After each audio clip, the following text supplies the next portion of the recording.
Warning: Superpower review is intended for a mature viewing audience. This video may show images that are not suitable for kids under 13 years old. Viewer discretion is advised.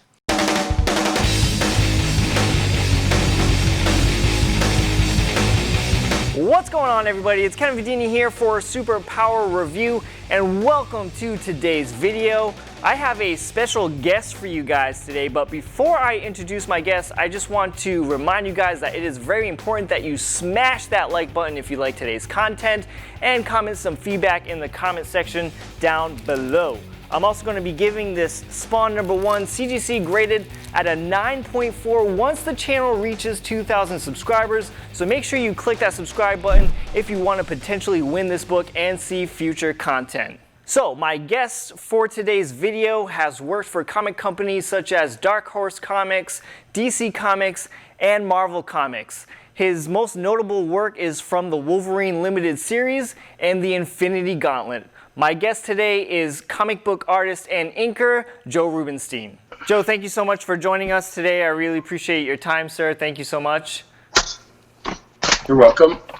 So I have some questions from the subscribers, and I also have my questions here. But I just want to like to start off the show with your earliest memory with comic books, and how did you get into the comic book industry? My earliest memory is showing a kid a copy of The Phantom Stranger and saying, "Look at this beautiful artwork, look who did it." So apparently I must have known and could tell other artists' work, one from the other, when I was about 10 or 11 years old. How I got into comic books is I went to my first convention, which 1971, when comic book conventions were relatively rare. There was maybe one or two a year, certainly only one in New York City. I, at the time, idolized a guy named Neal Adams, and there he was. I said, "Hey, do you need anybody to work at your studio to make coffee," which I didn't know how to do, or run errands? And he went, "Yeah, well, we're starting a studio." And so at age 13, I had a gopher job at Continuity Associates for Neal Adams and his much nicer partner, Dick Giordano. And then from there, by age 15, I was Dick's assistant, doing background work and figures and filling in blacks. And then by the time I was 17, I got my first freelance job at DC. So with those two names, I guess it maybe answers my next question that I have for you, but maybe not. So were those the two comic book artists that inspired you and mentored you, or are there more? When you're a little kid, you want to draw exactly what's in front of you. At least I did. And to all appearances, the guy that was most real, whatever that meant, was Neal Adams. But I was also into Jack Kirby. Jack Kirby, undeniably, his power draws you in. I could tell he wasn't real, but that didn't matter. Steranko's effects, I started to get into Wally Wood and Gray Morrow and all those people. But Neal couldn't be bothered to mentor. He found it rather irksome, I think. And so when I had a question or a problem, Dick Giordano, who was a legendarily lovely man, yes, he would stop and show me things which, when I think about myself today, I wouldn't probably be as nice and stop what I was doing and meet a deadline and demonstrate. But Dick would do that. So Dick was really more my mentor than Neal. What would you consider your best work and why? You know that old thing, oh, my next job is my best or my last, or how do I pick one of my children and all that stuff. Yep. The best job to have had was the official handbook of the Marvel Universe, because that was 20 years on and off of working on a great many different artists, many of which I idolized, many of which rarely ever got to work on, like Joe Kubert, John Severin, Brian Boland. Rarely did these people ever let anybody eat their work, and I got to do that. So that was the best overall job. The thing I think I'm most proudest of is I did a job for the American Bible Society over Rick Leonardi, and it was an 11-page insert into a bigger graphic novel called The Unforgiven, I think, by Dick Giordano and Terry Austin. Rick Leonardi drew it. I inked it. I was very proud of it. Nobody's ever seen it. I go from house to house in America and show it to people. It's a very respectful retelling of the crucifixion. Now, you mentioned the Handbook of the Marvel Universe, and you said that was one of your best works. Can you tell us the story about how that all happened, how that all got collaborated, and how you got to do that? You know, it's funny. I didn't remember till I read a 30-year-old interview, and then I was reminded. What happened was there used to be a magazine called Comic Scene, edited by a guy named Bob Greenberger, who went on to work at DC Comics. And I used to hassle Bob whenever I would see him at conventions about, when are you going to do an article about inkers? Because inkers are disrespected, and nobody knows what we do anyway. It's like, do you do the colors? Are you a tracer? I don't understand. My father could never understand what I did either for a living. And then Bob got around to doing an interview with Tom Palmer, me, Klaus Janson, and Bob Layton. And he gave us all a drawing by Mike Zeck of the Hulk. And he said, you ink these, and then he put them on the same page, all four, so you could compare the differences, so you could readily see what the differences were.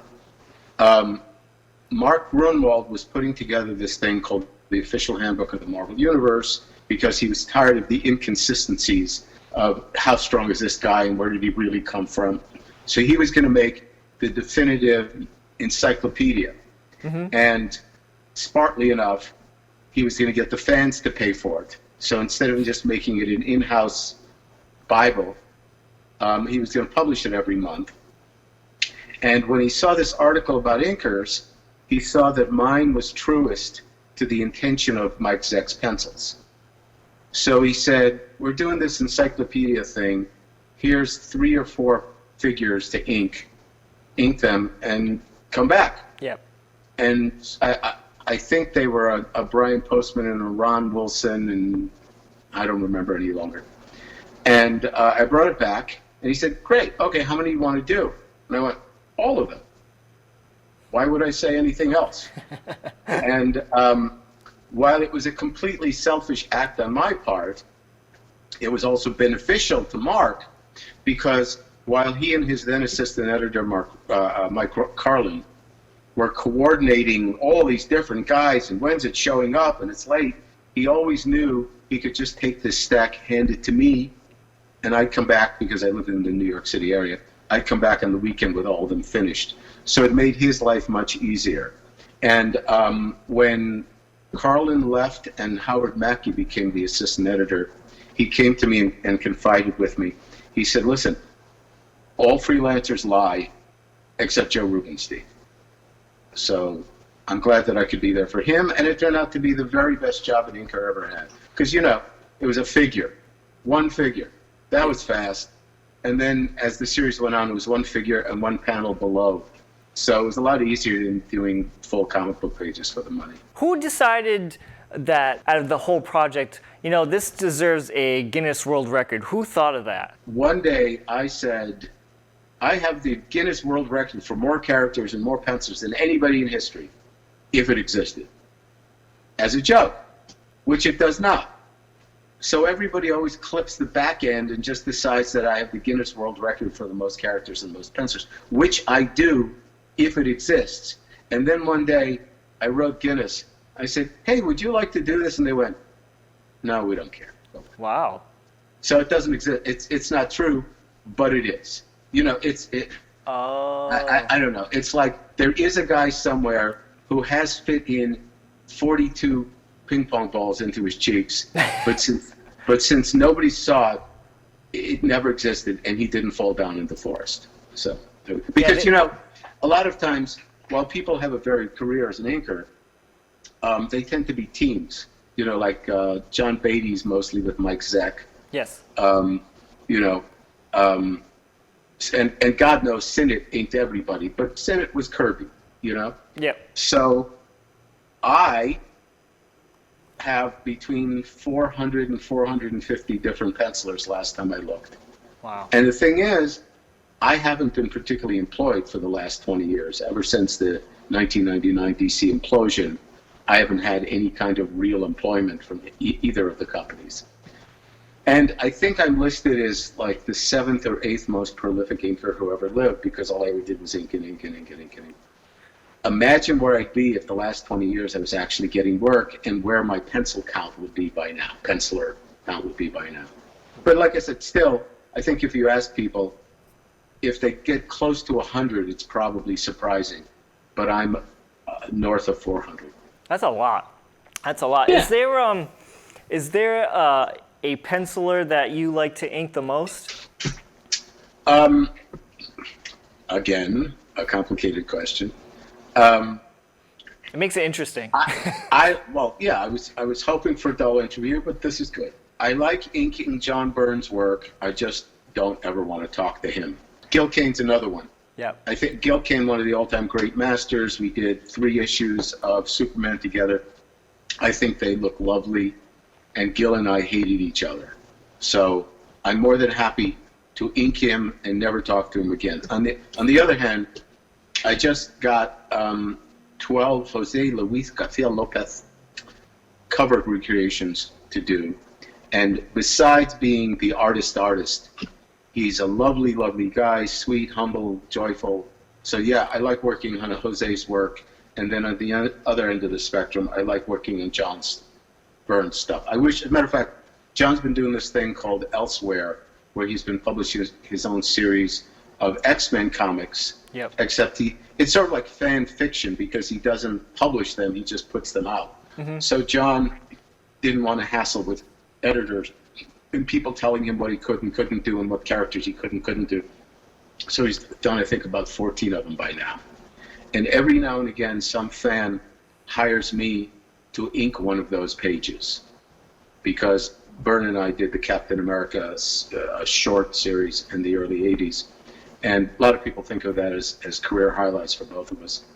And so I'm hoping somebody buys an entire issue of it and hires me to just ink it, so we could see what it would look like. So. Now, you've done the inks for a good majority of everyone's favorite mutant, Wolverine. Can you talk about how you got the job to do the Wolverine Limited series back in 1982? Before internet, before Federal Express even, just on the cusp of when electricity was invented, I think. Everybody had to live in the New York City tri-state area, because you had to literally bring your stuff into the office. You know, you had to pick it up and bring it back. I'm sure I guess there was FedEx and there was mail, but it's like, can you pick up a cover? We need it tomorrow. And obviously, if you lived in Brooklyn, you'd show up, you'd get it, you come back home, and all that sort of stuff. So consequently, we all pretty much knew each other. Mm-hmm. You know, it's like you'd see each other at the offices, or occasionally there was Christmas parties when they were Christmas parties, and the comic book conventions. So I was up at Marvel, and Frank, I think, is a little younger than I am, or a little older. But while he was a starving, struggling penciler from Vermont who relocated to New York City and had to pay rent and all that other stuff, I was living with my parents, so I didn't have to pay rent. So occasionally, when Frank would show up at Continuity Associates, because that was like the hub of comic book creators in the 1970s, because even you know, the older guys, whatever older meant in those days to me, if you came from Connecticut and you dropped off your stuff, you'd go down to Neil Adams' studio and you get coffee and you hang out with Neil. And of course, Neil is a great comic book artist, and he had people like Alan Weiss and Bernie Wrightson and Michael Luda. And then on top of that, he rented space to greats like Wally Wood, who I assisted, and Russ Heath, people like that. So we all knew each other and we all socialized, except this is a longer answer to your question, but that's okay. I was 13 when they were 20. I was 17 when they were 28 or 48 or 68 or something like that. So it's not like I went off to the bar and drank with the boys, you know, but I did know them. And so I think I'd been doing comic books for 4 years, so I was like a whopping 21 at this point. And Frank was up at the office, and I knew Frank, and I used to buy him lunches when he was starving, and then became Frank Miller. And he walked up to me and went, "Hey, we're doing this Wolverine series. You want to do it?" I go, "Yeah." Just as easy as that. Yeah, who knew? You know, I mean, look, you see interviews of people who did Gone with the Wind or The Wizard of Oz or something. Yep. And it's like, what was it like doing Gone with the Wind? It was a job. We showed up. We did it. We had coffee. We went home. We came back. It was a job. We did it. And you do it because you do it because you want to do something that at the end of the day you're proud of and you're not ashamed of, and you also want them to give you the next job. It's like, oh, that was terrible. So Frank gives me Wolverine. Yep. And at the time he was doing Daredevil, and Daredevil was great. And I enjoyed it, and I was a big fan of it. And then he said, "You want to do Wolverine?" I go, "Yeah, okay, whatever, sure." Now the thing is, for about 25 years after I did it, people would say, "Oh, I love your Wolverine." I went, "Thank you," and I didn't mean it, or I did mean it, but I didn't think the work was any good. I was really embarrassed by what I had done on Wolverine because I just didn't think it looked very good, because I thought what Jansen was doing on Miller was perfection for that look. Okay. I thought he was the best inker on what Frank's stuff looked like. So my stuff didn't look a thing like what what Klaus had been doing. Okay. So I felt that I'd let it down. But here's the big difference. Frank was giving Klaus full pencils, and Klaus was elaborating upon them. Frank was giving me breakdowns, which meant they were a lot more loose. There was a lot less blacks, a lot less details. So I had to make a lot more decisions. So it was the old joke was, just when you think it's safe to pick up the phone, it's Rubinstein again asking Frank, "What did you want in panel 6? So I had to make it more of my own because there was less of Frank there. Okay. So after 25 years of saying thank you and not meaning it, I opened up the comic book and I looked at it and I went, "Oh, that's not bad." Now that I've forgotten my expectations, I can assess it for what it is, and it's not so bad. And I think it reads well. I'm not in the least denigrating Chris's writing or Frank's layouts. I just wasn't terribly fond of what I did, but I've come to appreciate it more. Now, Joe, with everything that's going on with comic books now, I would consider you a traditional artist. I don't know how you would take that, but I work in the height of 13th century technology, paper and pen. Paper and pen, and some stuff they make into black liquid. I don't know the magic, but somehow it works. So you use the pens, you use the brushes, and you do some painting as well. Now, my question to you is, what is your take on digital artwork? I think, like anybody who uses pen and ink, some of them suck and some of them are good. And I will see a lot of digital painting that I think, okay, that stinks. And then I see something goes, wow, that's amazing, that's gorgeous. I'd like to figure out how to pull that off in watercolor and oil. So it's a tool like any other. I have never learned how. Mm-hmm. I'm kind of busy working with 11th century technology and trying to figure out how to oil paint. And it's not to say I probably wouldn't be able to, I don't know what I would do with it, because somebody at DC said, well, we like our comic book, like some advertising work. Yeah. We like this to be inked in vector, whatever the hell that means. And I go, well, why can't I just ink it regularly? And he went, well, because there's a denigration of the work as it gets bigger. It breaks down. You can see all the little crappy marks and stuff. But if we take this drawing of Swamp Thing and we shoot it up to the size of a building, it'll hold up. And my response was, how often will you be doing this exactly? Right. And the other, and of course they didn't get the job. And the other thing is, a lot of people seem to think that digital inking is just making the lines darker, which is what they're doing, which really looks terrible. I mean, if somebody can replicate a brush stroke or a pen stroke or whatever they want, I mean, like Brent Anderson. Brent Anderson, he told me that they were thinking of hiring me to take over Astro City Inks, which would have been great because I'm a big fan and it's a wonderful series. And then Brent realized that he could draw a line from there to there in a second. when I got to pick a pen and an ink and a this and and so he realized that he could like ink the pages himself in a quarter of the time that it usually takes digitally. Right.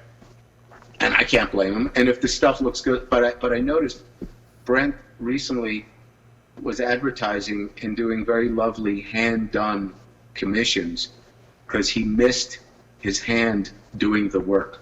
I mean, look, I don't. Joe Prado and Eau Claire are two of the Brazilian guys who apparently have no hobbies because, oh my God, how long does it take to do one of those pages? But it's like Ivan Rios. You can't simplify Ivan Rios. You Right. can't simplify Arthur Adams. Prado works with rapidographs, and I don't know. Could he do the exact same thing on a computer? Would it take less time? Would it take more time switching tools? I don't know. Speaking of tools, though, do you find it harder to find certain tools that you work with, in this modern age with digital art? Do you have, companies go out of business or you can't find that certain pen? Yeah. No, I mean, every single artist you'll ever meet will go, oh, I remember when they made a Whatman board. Those things were great. It's just, what the hell is... Oh, my God. Or I heard Al Williamson particularly loved this one pen point, and he I don't know if it was true or not, he got the word that it was going out of stock or out of production. So he bought millions of them, thousands of them, whatever he did, just in case. Yeah. Now, there was this white paint I used to use, Pelican Graphic White. It was the best white paint ever made. It cost like double what regular white paint for like touch-ups and effects and crap. And they stopped making it. And I miss it. But I mean, I've managed. What is one of the best piece of art advice you think you've ever received? The best pieces of art advice? Art advice, yes. You're not talking just comic books, but just art. Art, yeah, art. Right. Well, it's situational. Because, there's this old, I don't know, Zen metaphor about this apprentice who didn't defend his mentor. And the mentor went, why didn't you stand up and defend me? And then the next apprentice stood up and punched the guy who was attacking the monk. And the monk said, why didn't you sit down and figure out how to do it reasonably? And it was like, what are your issues and what is the issue and what do you need right now? So what's the big advice? It wasn't exactly advice. Look, if you want to be a comic book artist, look at real life. Look at people. Look at your mother. Look at your dog. Look at what real things look like and then decide how to make them into a comic book. Look really hard at what it is reality is all about and then make it your own. Consequently, Walt Simonson, who's the best at, to me, he's the natural heir to the Jack Kirby look. His stuff isn't real. I mean, he looks at stuff and he got a wonderful dynamic feeling to his work that you don't get by just looking at real life, Mm-hmm. So again, it's situational, but ultimately I think you can't help but be influenced, but don't be derivative, meaning he's kind of a watered down Walt Simonson. Walt Simonson is not a watered down Jack Kirby. Walt Simonson is Walt Simonson. On the other hand, the legion of Frank Frazetta imitators, while some of them are wonderfully skilled artists, you'll go, oh yeah, Frazetta. So, I mean, I think you answered one of the next questions I had, but what advice would you give to a artist looking to get into the comic book industry? You kind of answered it a little bit. You said but the real advice is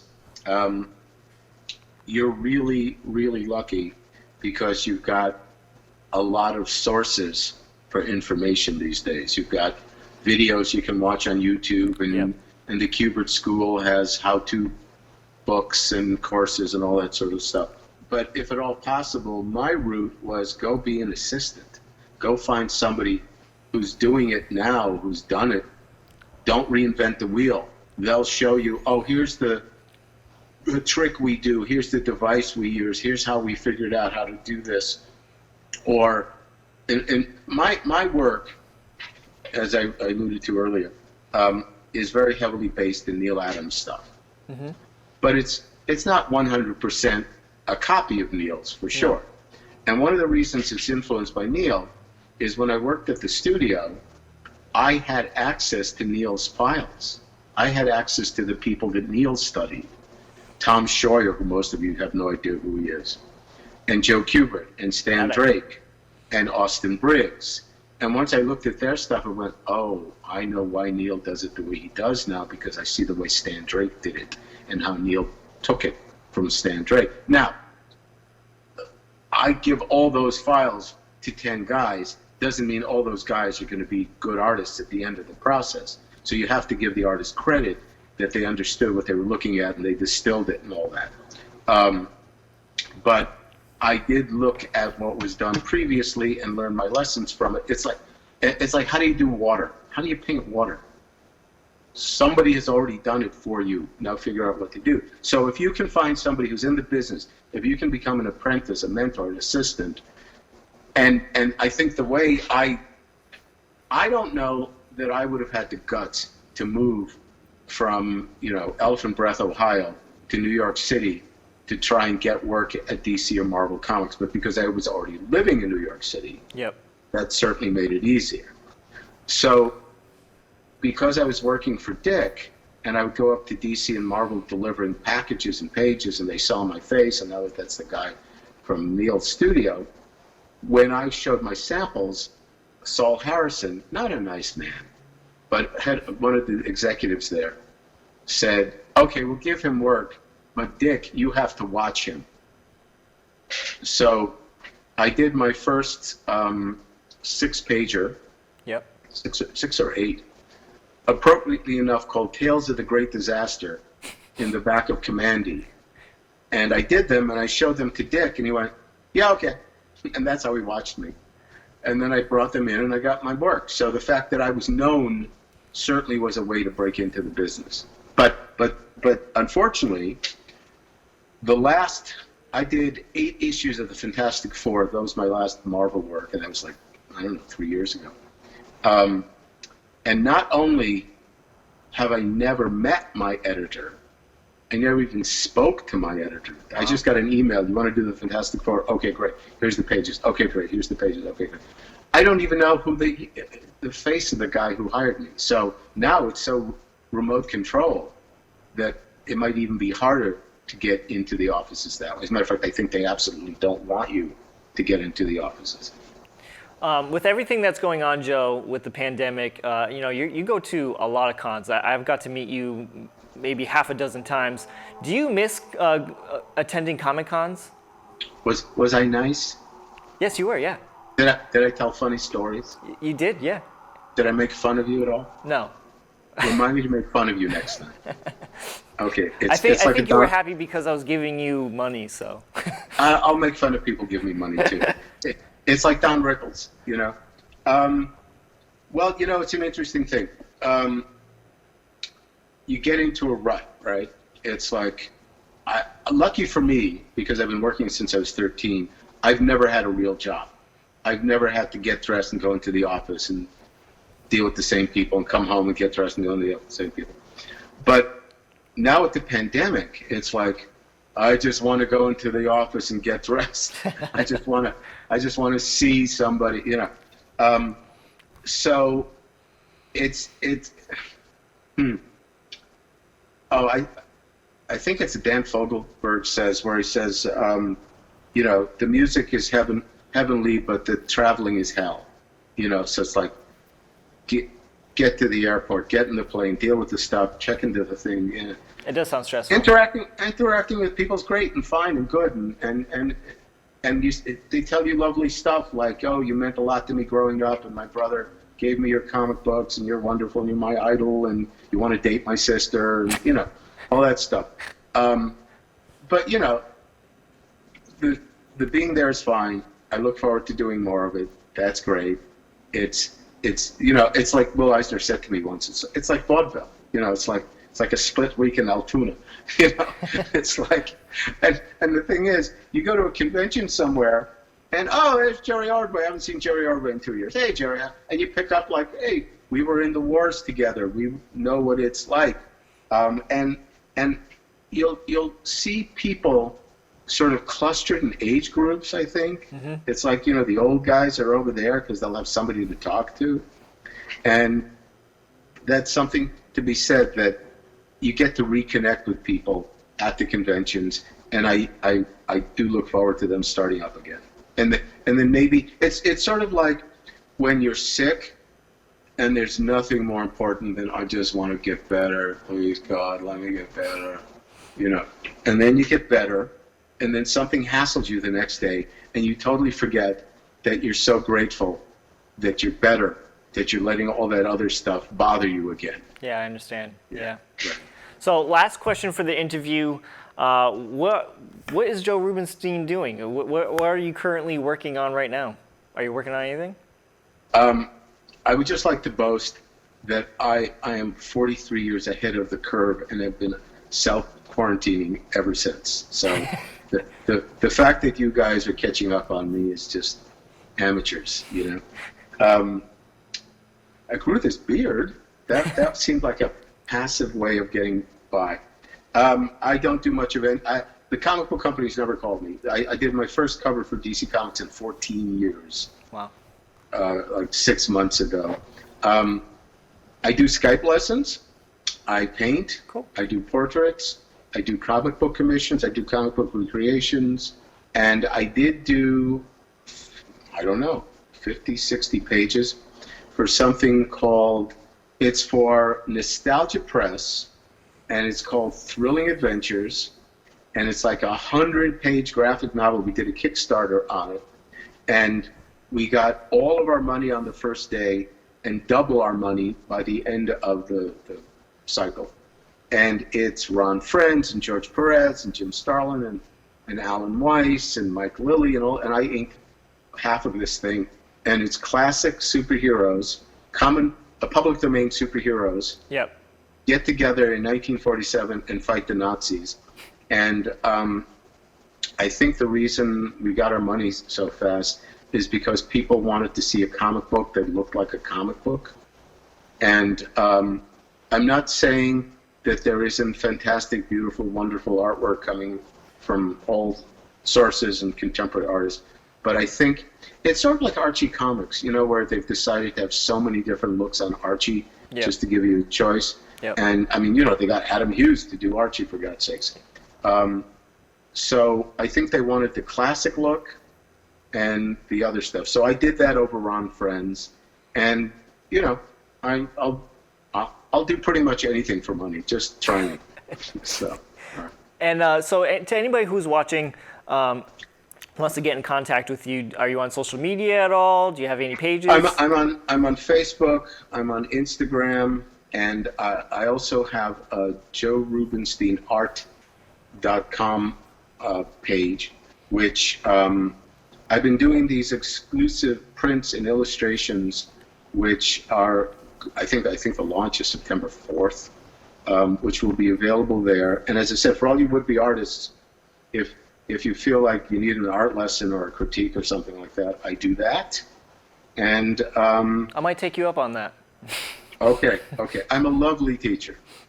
Unlike some people I used to work for as a kid, I actually make you feel better about your work, not destroy you when it's all done. Because actually, I'm a really great teacher because I had some terrible ones, so I do the opposite of what they did to me. I do enough of critiquing my own work where I make myself feel like garbage after I'm done with it. Yeah, well, artists seem to think that the only way to motivate themselves is to like sit on a hot poker or something.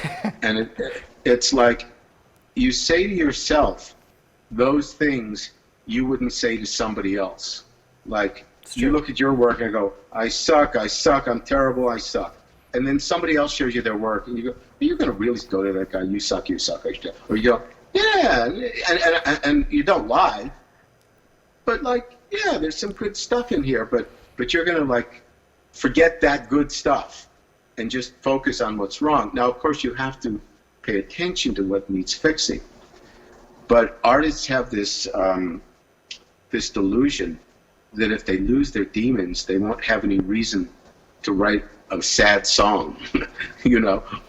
But it's like you can be perfectly happy now and delve into your old sad thoughts and write your sad song and and draw your ugly picture while you're having a nice day.